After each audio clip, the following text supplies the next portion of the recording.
রোশনাই ও আরণ্যক এবার কিন্তু আবার একত্র হতে চলেছে। হ্যাঁ বন্ধুরা, আরণ্যক তো এখানে রোশনার কাছে চলে এসেছে এবং রোশনাইকে সে বলছে তুমি আমার সঙ্গে ফিরে যাবে।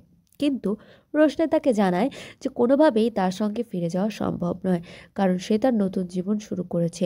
আর এই নতুন জীবনে সে অনেক ভালোই আছে। সে চায় স্যারটি যেন গরিমা দিদির সঙ্গেই সংসার করে আর তার পিছু ছেড়ে দেয়। কিন্তু আরণ্যক কোনোভাবেই সেটা মেনে নিতে রাজি নয়। আরণ্যক তাকে বারবার বলছে যে তোমার আমার সঙ্গেই থাকা উচিত, আর আমি গরিমার সাথে কি করব না করব সেটা যে তোমার না বললেও চলবে। কিন্তু রোশনাই সেটা কোনোভাবেই মেনে নেয় না। আর তারপর যখন রোশনাই সেটা না মানে, তখন কিন্তু আরণ্যক এখানে সিন ক্রিয়েট করে বসবে। আর এই সিন ক্রিয়েট দেখে কিন্তু গুরুজি চলে আসবে। গুরুজি এসে দেখবে যে রোশনাইয়ের গায়ে হাত তুলতে গিয়েছে আরণ্যক, যেটা দেখে গুরুজির একদমই ভালো লাগবে না। তারপর গুরুজি তাকে বলেই বসবে আপনি কে এবং রোশনাইয়ের জীবনে এতটা দখলদারি কেন করছেন। আমি চাই আপনি এখান থেকে চলে যান এবং রোশনাই এখন আমার দায়িত্ব।